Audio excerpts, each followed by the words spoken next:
A justiça é um ingrediente importante na vida e deve ser sempre equilibrada com amor. Unicamente um conhecimento verdadeiro dos propósitos de Deus, revelados em Sua palavra, pode nos ajudar a confiar nele, apesar das tragédias e demora para obter respostas. O livro de Abacuque representa o ciclo de fé, dúvida e fé renovada nas circunstâncias em que parece impossível conciliar nossa experiência com nossas crenças espirituais. Seja bem-vindo ao programa Lições da Bíblia.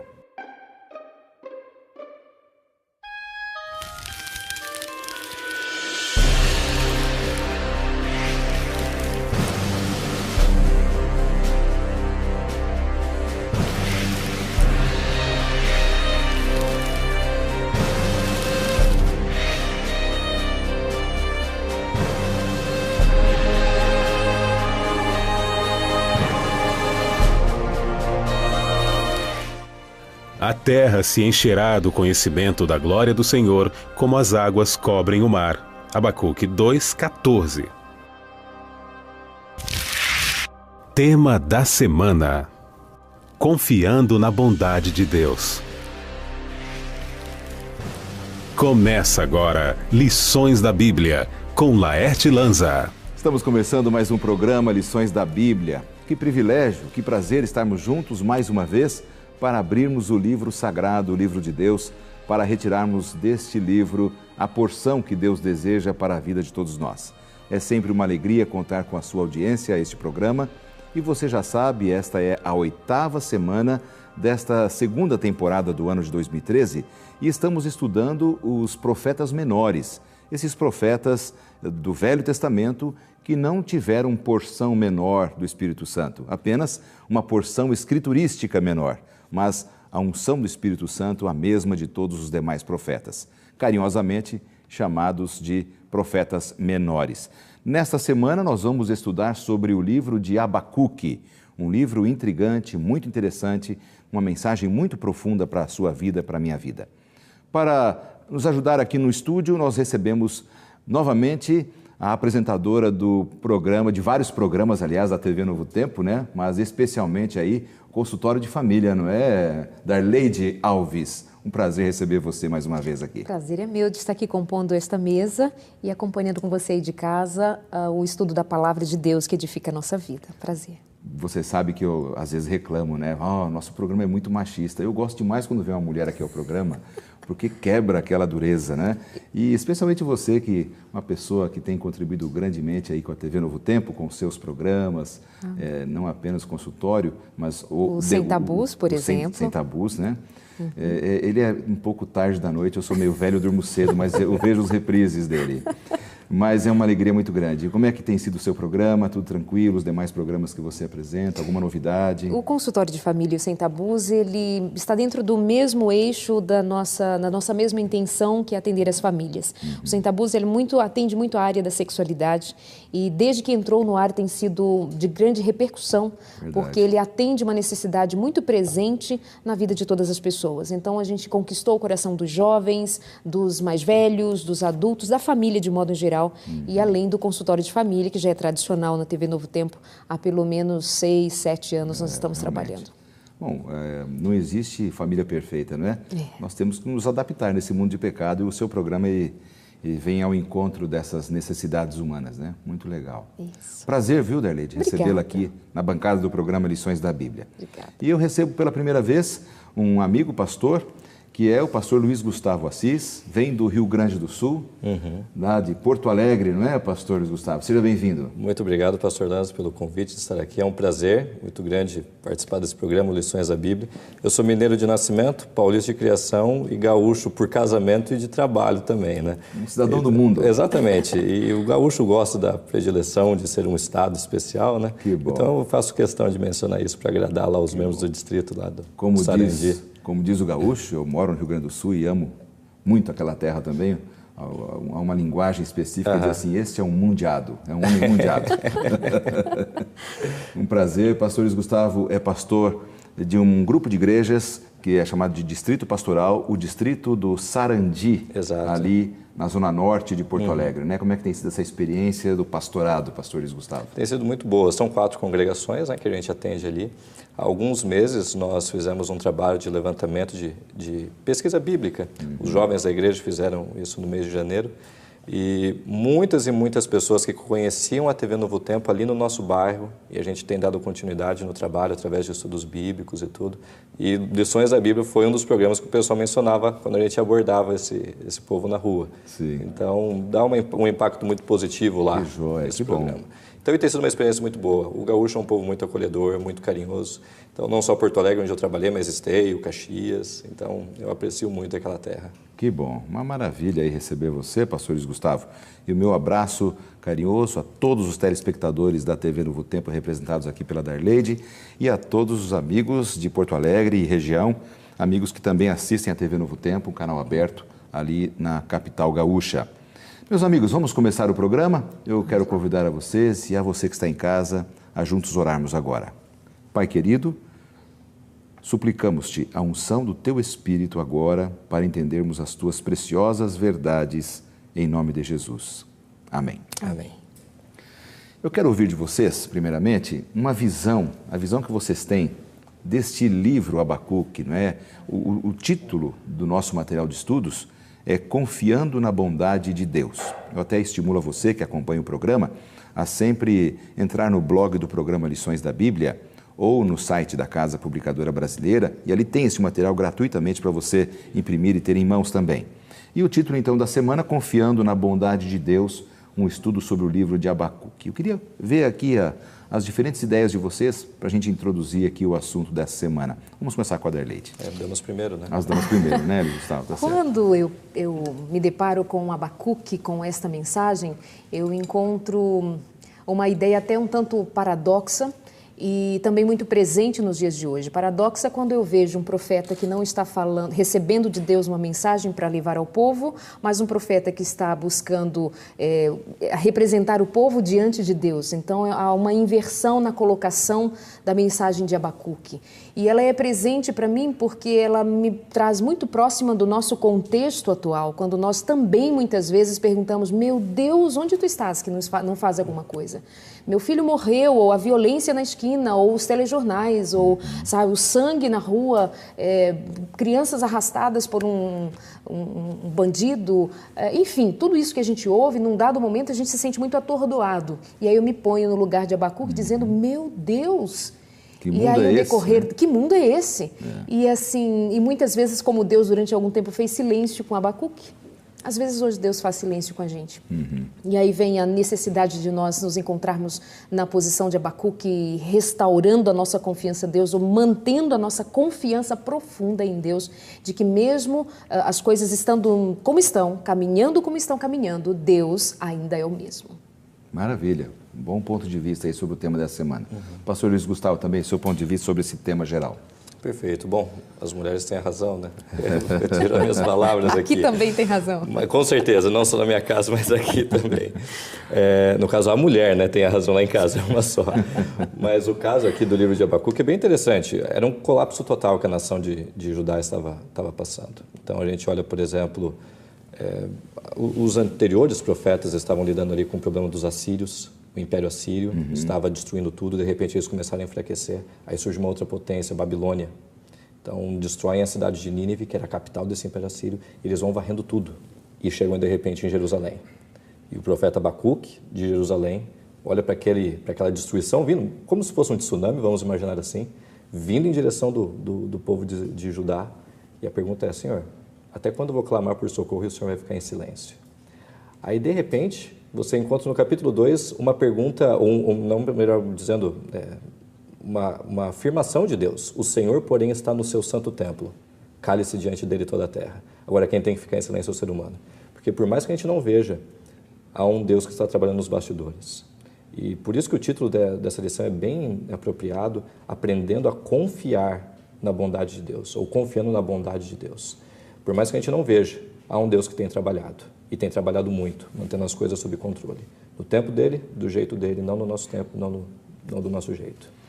Muito bom. Bom, então já percebemos aqui, você em casa já percebeu, que nós vamos ter um assunto, apesar de ter acontecido há séculos, milênios atrás, ele é extremamente contemporâneo.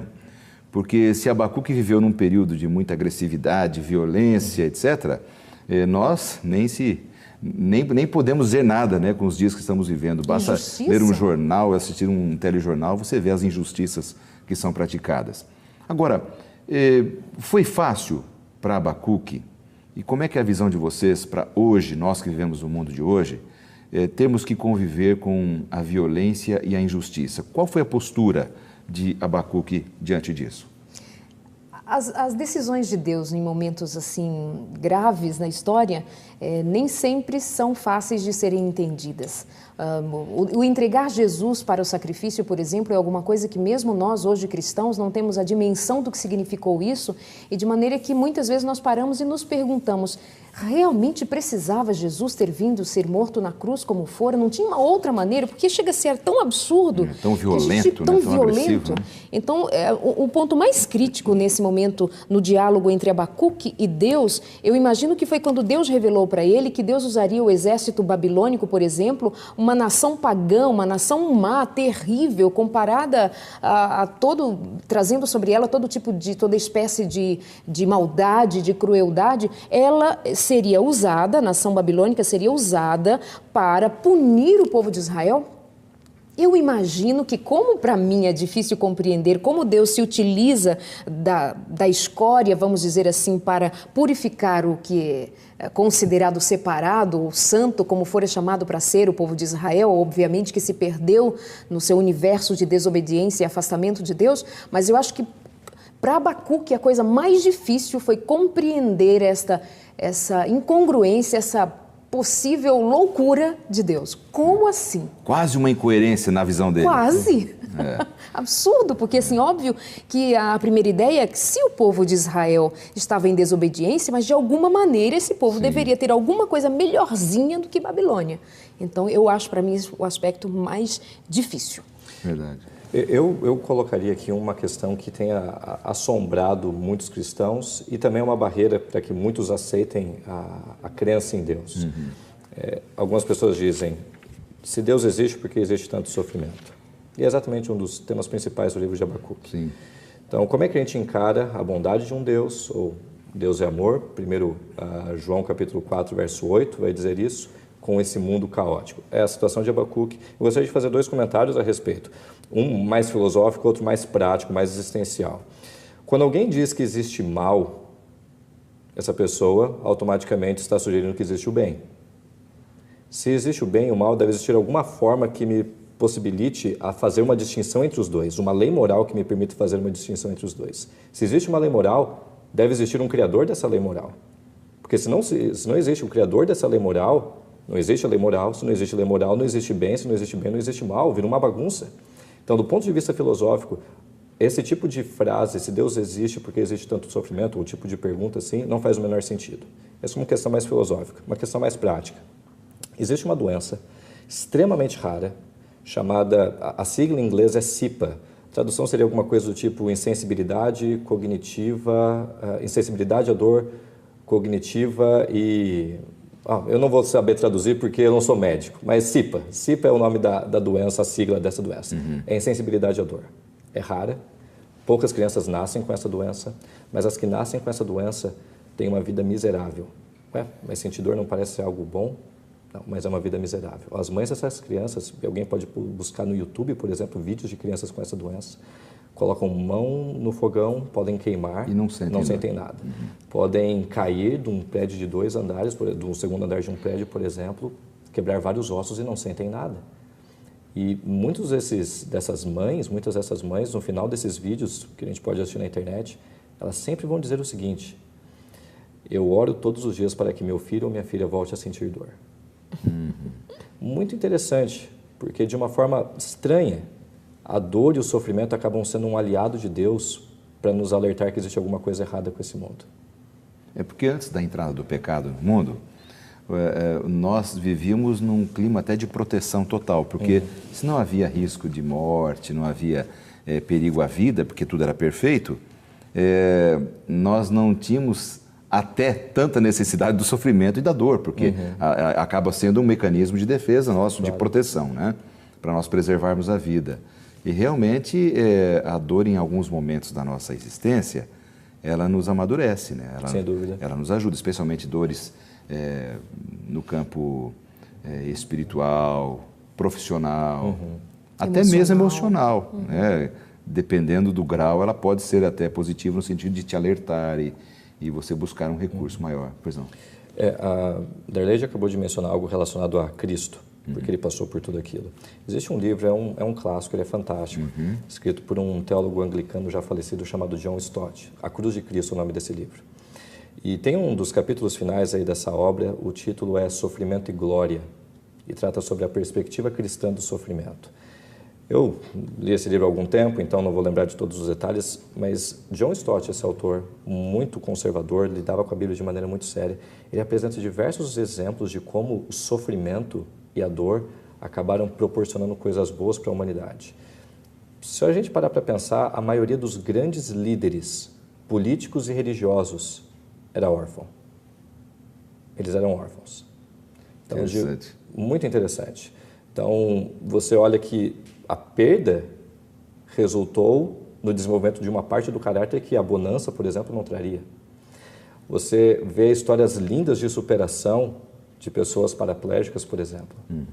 Pessoas que não têm braços e pernas, que conseguem pintar com a boca. Então, e você vê brilho nos olhos dessas pessoas. E muito interessante também, eu gostaria de compartilhar isso, que você não vê dos lábios de Jó, o personagem que mais sofreu da Bíblia, palavras de desespero. Agora você ouve dos lábios de Salomão, que tinha tudo, palavras de uma vida vazia. Interessante. Às vezes as reclamações da vida vêm daqueles que não precisavam vir, né? Não deveria ter reclamação para fazer.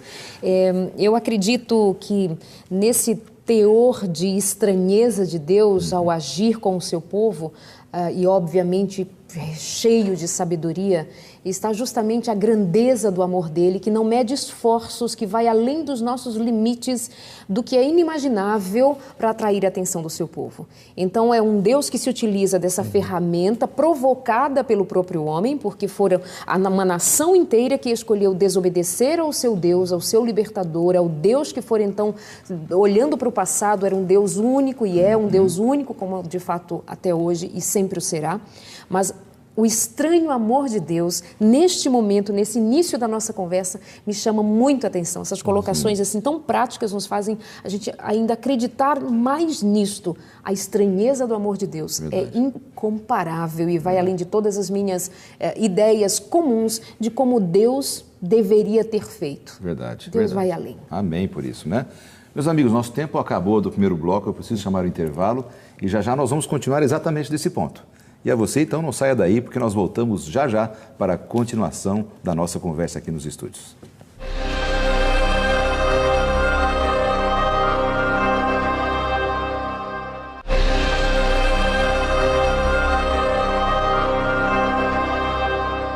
Estamos de volta com o segundo bloco do programa, Lições da Bíblia dessa semana. Você que está acompanhando sabe que estamos falando sobre aqui o profeta Abacuque, o período em que ele viveu. Abacuque, que foi um profeta menor do Velho Testamento, com uma mensagem muito bonita, preocupado com a violência, estava sensibilizado, triste com a violência dos seus dias, tal. E realmente um livro maravilhoso. Estamos conversando aqui com a Darley Alves e o pastor Luiz Gustavo Assis, amigos que visitam o programa para conversarmos sobre a palavra de Deus. Amigos, eu queria continuar desta questão da perplexidade do profeta, porque logo ali no capítulo 1 de Abacuque, a gente vê o profeta fazendo uma pergunta a Deus e uma característica, o profeta não tinha recebido uma visão de Deus especificamente, ele estava questionando a Deus. Exato. Como é que foi essa questão, pastor Luiz Gustavo? De fato, os primeiros versos, na verdade, a primeira palavra que Abacuque traz na nossa Bíblia é colocado como sentença revelada ao profeta Abacuque. Sim. Mas é interessante que no original, na língua que Abacuque escreveu esse livro, o hebraico, a Bíblia não foi escrita em português, em outros idiomas mais antigos ela foi escrita e aqui é hebraico, é a palavra hebraica massá, que significa fardo. Então é interessante, era um fardo para o profeta esse questionamento, era algo muito pesado para ele. E aí a pergunta inicial, até quando eu gritarei por socorro e o Senhor não vai fazer nada? Sim. Vai ficar em silêncio. E três problemas Abacuque levanta nesse primeiro questionamento. O problema da violência, o problema da maldade e o problema da injustiça. Extremamente contemporâneo esse livro. Apesar de muitas pessoas, quem sabe, nunca terem estudado esse livro, ele é extremamente contemporâneo, um dos livros mais contemporâneos da Bíblia. Verdade.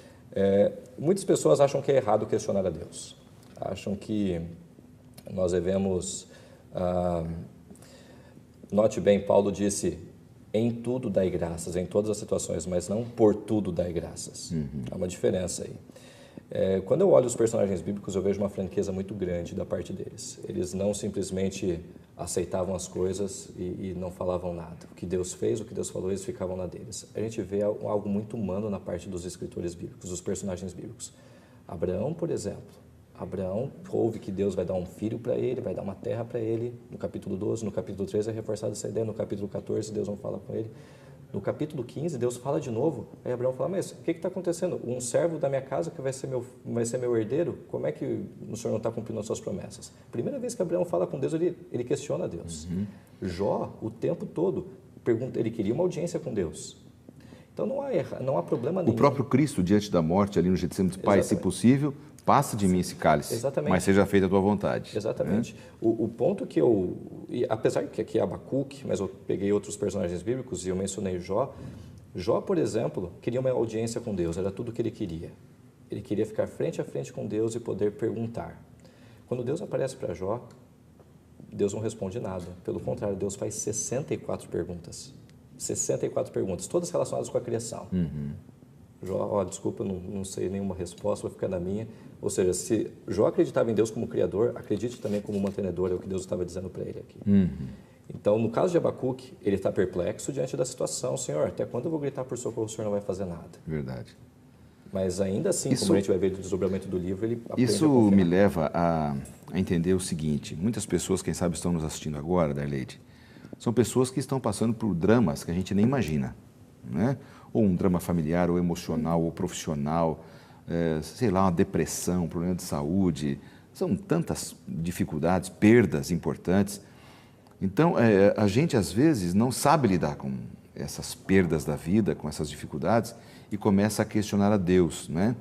E por aquilo que o pastor Luiz Gustavo falou, você pode conversar, dialogar com Deus, mas a gente tem que aprender a tirar lições e dar graça. Bom, o Senhor está permitindo isso. Não é tão simples, né? A gente aceitar todas as perdas da vida e falar assim, Senhor, obrigado aí, hein? Valeu. Eu acho que não é tão simples, né? Pelo menos, qual é a sua visão sobre isso? É que a nossa tendência é sempre encontrar alguém ou alguma coisa onde a gente possa depositar as nossas próprias culpas também. Quando a palavra de Deus nos apresenta Jesus Cristo, o Espírito Santo, como aqueles, Deus o Pai, interessados em salvar-nos e livrar-nos das nossas culpas, é uma coisa. Ele diz, vinde a mim todos os cansados e sobrecarregados e eu vos aliviarei. Outra coisa é quando eu não tenho essa humildade de levar a Deus os meus erros, as minhas culpas, os meus fardos, e então, de alguma forma, olhar para o meu lado e dizer, a culpa é do meu marido, dos meus filhos ou do meu trabalho, alguém tem culpa. E quando essas pessoas todas ao meu redor não são possíveis de eu lançar sobre elas as minhas culpas, eu tenho que fazer como Adão e Eva fizeram. E olha, Senhor, a culpa é sua. Então é apenas um ato que se repete a um livramento das minhas próprias culpas. Por que eu digo isso? Porque muitas vezes os nossos sofrimentos, as nossas aflições, na maioria das vezes, têm a nossa participação. E é uma coisa que nós humanos temos a tendência a deixar de lado, procurar um culpado e fazemos a mesma coisa com Deus. No que se refere a esse conflito, eu vou chamar de conflito, esses questionamentos internos e expressos por Abacuque diante de Deus, eu gostaria de destacar que a revolta, o mal-estar de Abacuque era porque, para ele como profeta, como homem de Deus, ele sabia que o que estava acontecendo naqueles dias entre as relações interpessoais, todas tratadas de maneira absurdamente fora do plano de Deus para eles, que ele disse, Senhor, olha isso. Ele não está falando da devolução do dízimo que não fora feito. Ele não estava falando dos sacrifícios que não eram oferecidos no templo. Ele não estava falando da teologia em termos da descrição de leis, etc, etc. Ele estava falando de relacionamento. Então eu quero acreditar... Se Deus era o Deus deles, por que estava permitindo aquilo? Exato. Né? E se Deus é amor, como que ele não estava vendo aquilo que para Deus é o mais grave? O mais grave para Deus não é justamente isso que eu estava dizendo, a quebra de algumas leis. Essa quebra de leis, segundo o grito de Abacuque, me chama mais atenção quando eu quebro a lei do relacionamento. Porque se eu não te amo, se eu te desprezo, se eu sou violenta, se eu não pratico a justiça social, humanitária, se eu não me preocupo com o outro que passa fome, se eu lanço a campanha, cada um tem sua vida e cuide da sua. É muito contraditório, é um Deus que diz assim, não, você tem parte com a vida do seu irmão. Então eu vejo Abacuque gritando, dizendo, meu Deus, as pessoas não se amam mais. Elas se ferem, elas se machucam, elas se traem, elas são violentas, elas matam. E então eu fico pensando que era aí que se residia a grande desesperança de Abacuque. Era que se o povo tinha chegado àquele nível de relacionamentos quebrados, de maldição entre os relacionamentos, como que Deus não poderia agir? Onde o Senhor está?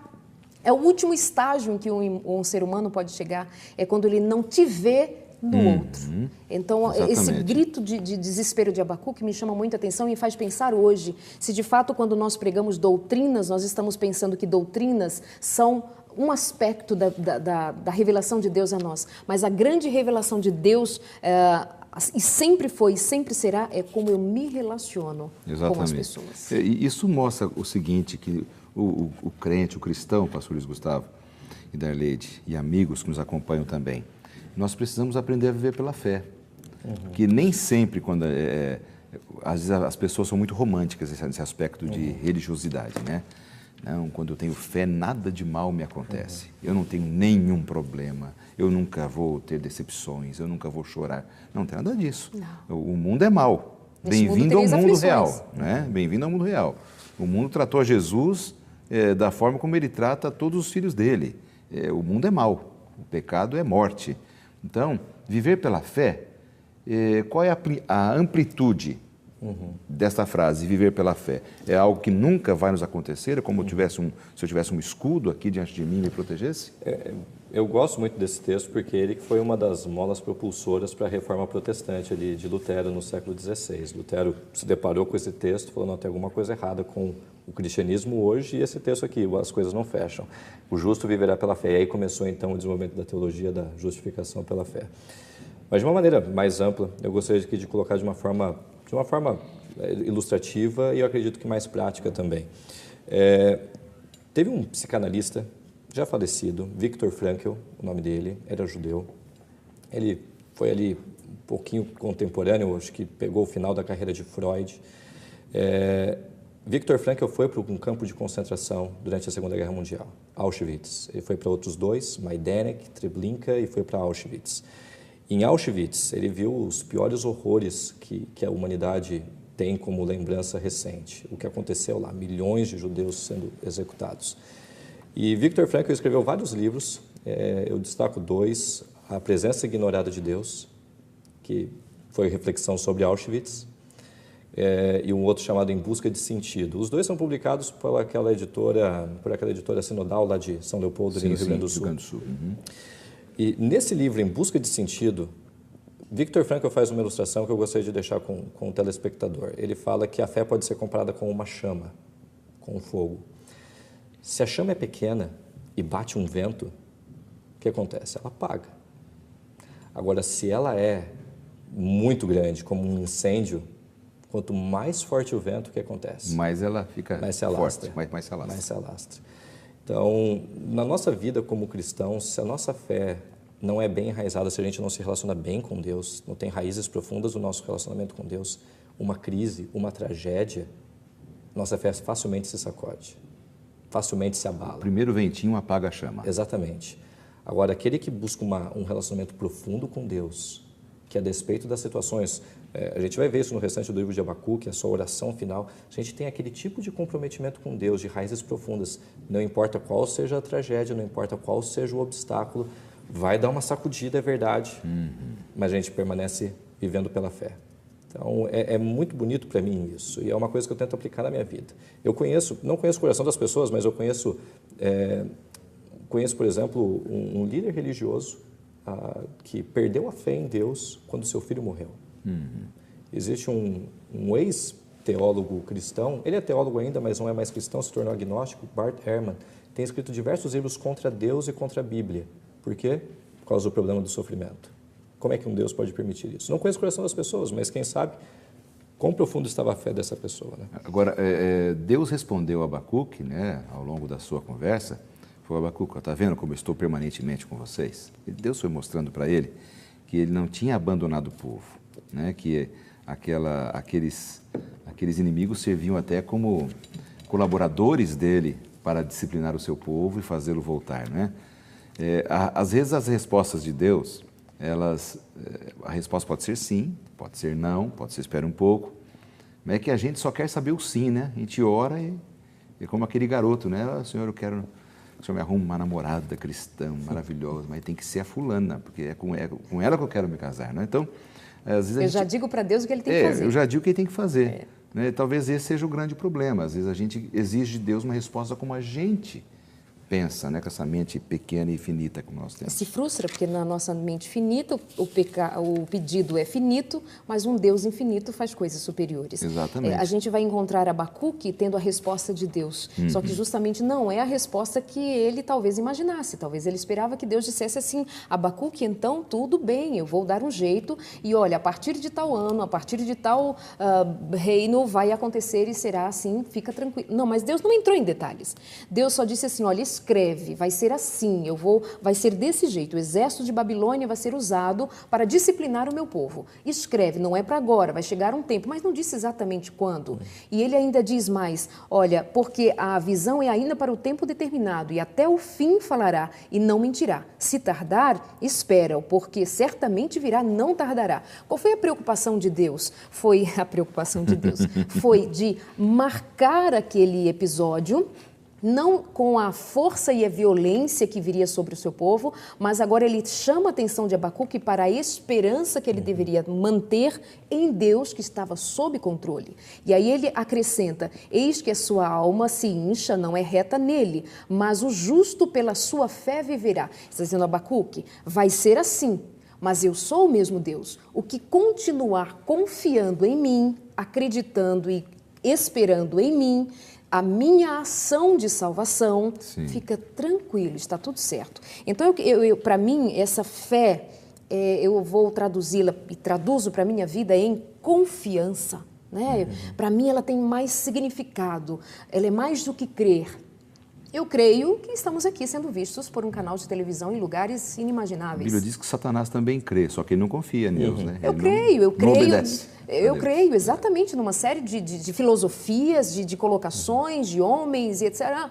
Eu creio. Agora, confiar, dizer assim, vai, pula aqui, que eu te seguro. Quem é que faz isso e eu pulo da janela? Como se eu fosse criança caindo no colo do pai. Então, o Senhor simplesmente, depois de dizer o que ele faria, ele reforça Abacuque: confia. Que maravilha. Eu quero aproveitar aqui esse momento e agradecer a Deus, né, pela sua palavra, como a Bíblia é incrível, como ela é um alimento para nós, né, e faz sentido para a sua vida e para a minha vida. Eu quero aproveitar e oferecer para você a oportunidade de conhecer mais desse Deus. Esse material nós sempre oferecemos aqui no programa Lições da Bíblia, que é a série de estudos Princípios. Quando nós conhecemos a Deus e vemos quem Ele é, nós passamos a confiar nele e a manifestar fé nele. E aqui no programa Lições da Bíblia nós temos prazer de oferecer para você a oportunidade de conhecer da sua palavra e a conhecer os caminhos dele. Então peça esse material, nós vamos enviar gratuitamente para a sua casa e você vai ter suas dúvidas esclarecidas, vai ter sua fé fortalecida, a chama da fé, como disse o pastor Gustavo aqui, aumentada, não vai ser qualquer ventinho que vai apagar a chama da sua fé e você vai poder glorificar a Deus pelo conhecimento da sua palavra. Aproveite, peça e será uma alegria enviarmos para a sua casa sem nenhum custo, totalmente gratuito, tá bem? Nós vamos para mais um intervalo, meus amigos, não saia daí, porque nós voltamos em instantes com a continuação desta gostosa conversa aqui nos estúdios.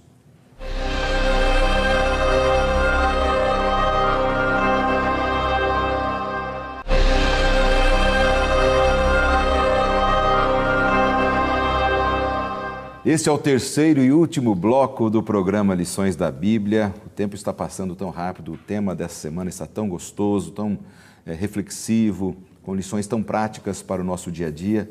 E tem valido a pena aqui a conversa com a Darleide Alves e o pastor Luiz Gustavo Assis, amigos que nos visitam aqui no programa. Bom, eu queria agora, nesse último bloco, refletir e buscarmos aqui algumas respostas, especialmente olhando para a vida do profeta Abacuque. No capítulo 3, a gente percebe ali, ele se lembrou realmente da glória divina, e ele fez quase que uma oração cantada, assim, podemos dizer assim. Ele expressou o seu louvor quase como uma oração. Como é que a gente pode entender o capítulo 3 de Abacuque, pastor Luiz Gustavo? Após os questionamentos, após a resposta divina, Abacuque tem uma diferente compreensão da ideia que Deus tem a respeito do povo dele. Alguém falou uma vez que a nossa alegria é proporcional à nossa confiança, e a nossa confiança é proporcional ao nosso conhecimento de Deus. Então, o livro de Abacuque, se no começo, no primeiro capítulo, é alguém questionador, que acredita em Deus e por isso questiona, no terceiro capítulo é alguém que aprendeu a confiar, que aprendeu a esperar nele. E há muitas lições para serem tiradas aqui no capítulo 3. Abacuque está ciente que o problema da maldade, da injustiça, da violência não vão ser resolvidos por mãos humanas. No final do capítulo 2 Deus fala qual é a utilidade do ídolo e começa a falar da idolatria. Aí você fala, mas o que tem idolatria a ver com isso? Algo feito pelas mãos humanas. Então, algumas pessoas pensam que um político vai resolver a injustiça, a violência, a maldade. Não vai ser por mãos humanas. Mas no capítulo 3, Abacuque abre os seus lábios ali para dizer, ainda que tudo vá de mal a pior, a gente vai estudar esse texto daqui a pouquinho, ainda que a gente vá de mal a pior, eu ainda me alegro no Senhor, eu exulto no Deus da minha salvação. Então, isso é uma mudança de perspectiva, por quê? Porque teve uma conversa franca com Deus. Sim. A sua visão também, ali, sobre esse momento assim, que ele cai em si, começa a orar e poeticamente falando com Deus, relembrando daquilo que Deus tinha feito e depositando nele a confiança. É um salmo, né? Ele, aos moldes de Davi, ele passa pela cabeça dele todo o sofrimento, toda a angústia, mas quando ele se depara com a ideia e a lembrança e a confiança na glória de Deus, ele é restaurado e da sua boca sai louvor. Então, eu me lembro do Salmo 73, por exemplo, quando Asaf faz alguns questionamentos muito próximos destes feitos por Abacuque. Mas, Senhor, por que o ímpio prevalece? Por que a maldade prevalece? O justo sofre. Os justos sofrem, os ímpios, prevalecem. E ele vai questionando a Deus. Mas quando ele se aproxima do final daquele questionamento com Deus, ele diz assim, mas quando eu entrei no templo, então compreendi. Então eu vejo Abacuque também... Ele viu o fim de todos os ímpios, né? Ele viu o fim. Ele diz, quando eu entrei no templo, eu compreendi. Compreendeu o quê? O Senhor não tinha explicado nada para ele. Mas que essa interação com Deus, esse buscar a Deus, mesmo na minha angústia, ou principalmente na minha angústia, me faz ser visitada pelo próprio Deus, pelo Espírito do Senhor. Ele me acalma e minha mente se acalma na confiança de quem Ele é. Então, Abacuque teve toda uma experiência ali de buscar a Deus, de questionar a Deus. Deus o visitou pela sua misericórdia. Ele poderia não ter dado resposta, mas ele não estava falando com um homem qualquer. Era o seu homem, era o homem de Deus, profetas, homem separado, para justamente ouvir a voz de Deus e passar ao seu povo. Agora, ele então entra na presença de Deus. E eu diria que todas as vezes que nós entramos na presença de Deus, nós vamos sair da presença de Deus assim, louvando. Porque quando entramos na presença de Deus, humildemente, para ouvir dele, veja que anteriormente eu disse que Abacuque, nós lemos Abacuque, não teve as minúcias, as explicações de Deus de como tudo se daria. Mas ele disse, vai acontecer, espera, eu sou Deus, confia. Então ele diz... Posso confiar em Deus por tudo que Ele já fez no passado? Sim. Se eu posso confiar em Deus diante de tudo que Ele já fez, Ele fará, eu descanso e louvo. Ele chega a dizer assim ali, né, Abacuque, tá bem, entendi, o Senhor quer corrigir o nosso povo, os inimigos serão instrumentos de disciplina, de justiça. Então só se lembre da gente no momento da grande provação, né? Não nos abandone. Tenha né? misericórdia. Porque a pior coisa do mundo é você estar passando pelo vale da provação e ter a sensação assim de que Deus não está te acompanhando ali. Não, Ele estará contigo em todos os momentos. Exato. há algum tempo eu já tenho carregado uma frase comigo. E é o que eu tento transmitir para amigos que nos acompanham lá na igreja, que estão passando por uma dificuldade. A frase é: tempo é um pincel com o qual Deus pinta a sua obra-prima.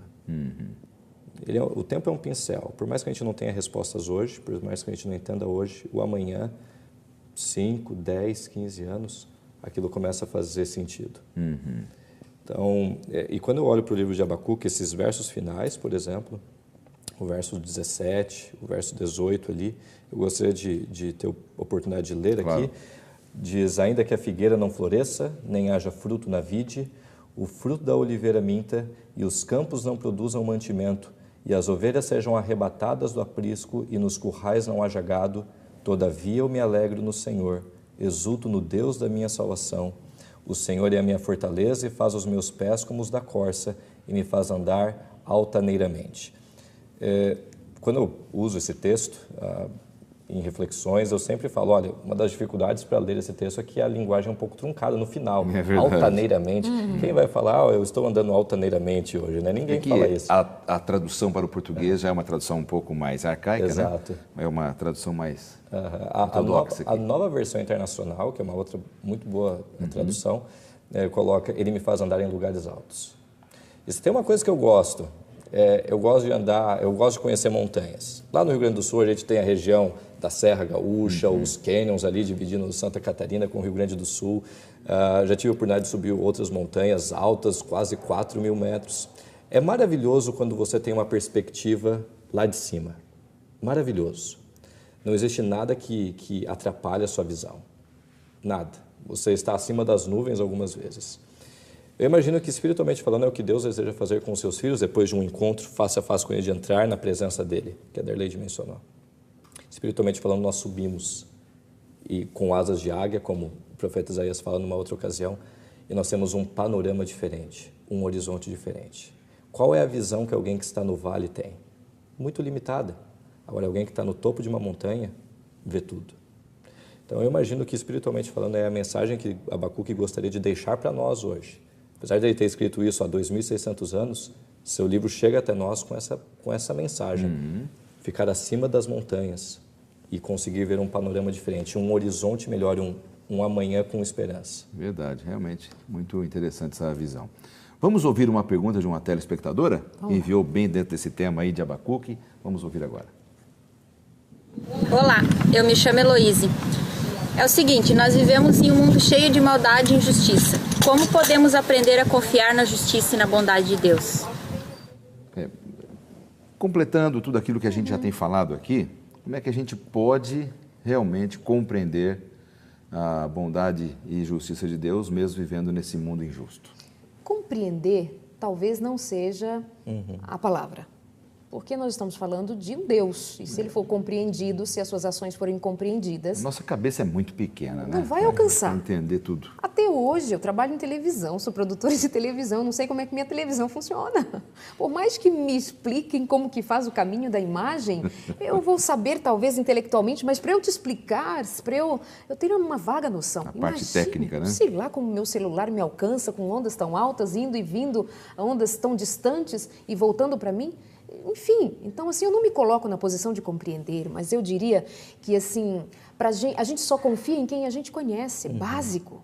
Eu confio na minha mãe, eu confio no meu pai, eu confio no meu marido porque eu os conheço, minha filha, meus amigos, quem eu conheço. Então, na verdade, quando nos falta... quando nos bate a dúvida é uma coisa, quando nós pensamos em desistir pelo peso da dor é uma outra situação. Deus vai compreendendo porque somos finitos. Mas o que nos sustenta na misericórdia de Deus, esta misericórdia que Abacuque pediu que Deus tivesse para com o povo, só pede essa misericórdia quem conhece. E uma das coisas que a gente precisa lembrar é quem é Deus.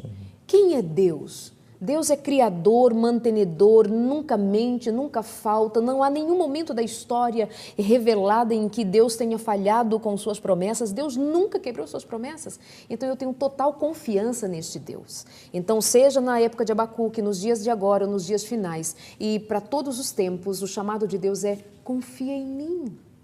e espera em mim. E a paciência dos santos, como diz Apocalipse, a paciência dos santos será valorizada pelo Senhor, porque só espera quem confia, só confia quem conhece. Então esse nosso envolver-se com Deus é a nossa única maneira de manter-nos salvos diante de uma realidade dura que está diante de nós. Eu vejo também, nessa linha que você fala, Darleide, que às vezes nós não nos contentamos com o que Deus nos dá.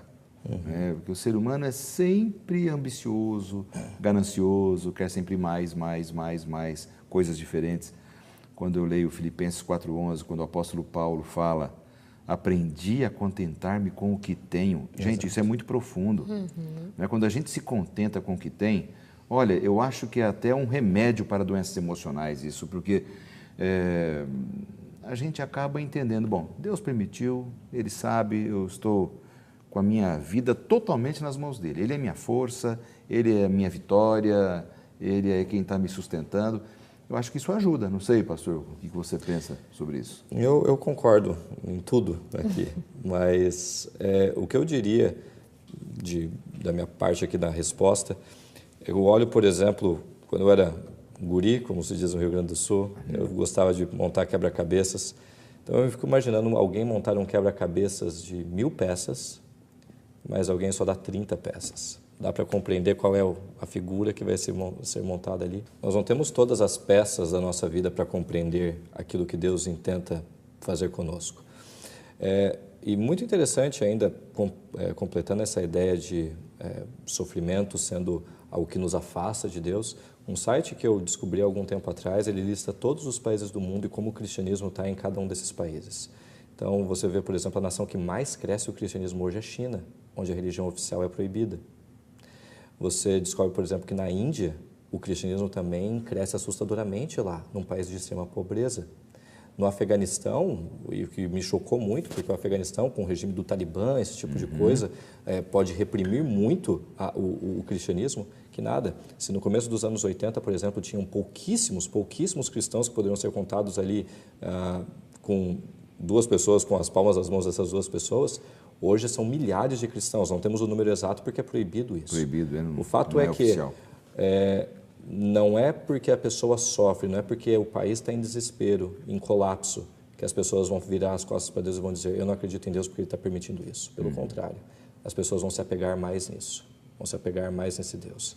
Então, você não vê isso com os Estados Unidos e a Europa hoje, onde o secularismo, as pessoas estão virando as costas para Deus. Né? Verdade. Meus amigos, nosso tempo praticamente acabou, né?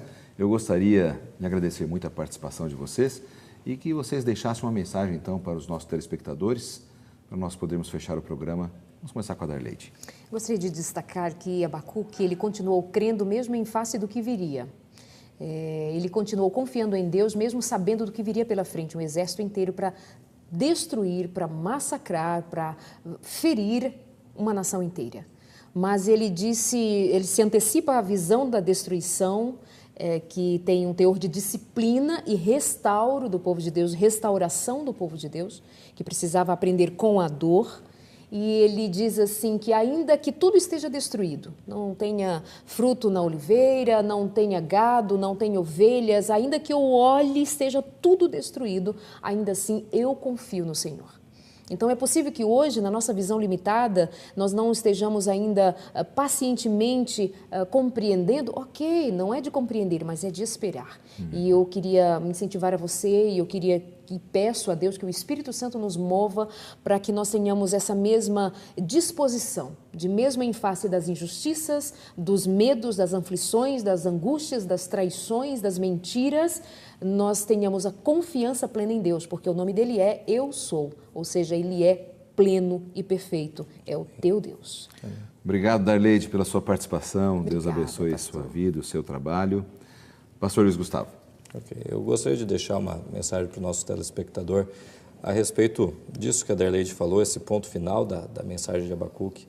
Por mais que eu e você enfrentemos aquilo que Abacuque enfrentou, a injustiça, o mal, a violência, que Deus nos ajude diariamente a andarmos em lugares altos, para termos um horizonte privilegiado, um horizonte diferenciado, onde as coisas vão fazer sentido. Quem sabe não agora, mas quem sabe muito em breve, com um futuro com esperança, Ele tem isso garantido. Obrigado, pastor Luiz Gustavo. Deus abençoe seu ministério. Obrigado pela sua participação. Obrigado pela sua audiência aqui ao programa. E nós queremos terminar com uma oração agora. Pai de amor, ajude-nos a andarmos de mãos dadas contigo, mesmo nos momentos mais difíceis da nossa vida. Em nome de Cristo Jesus. Amém. Amém.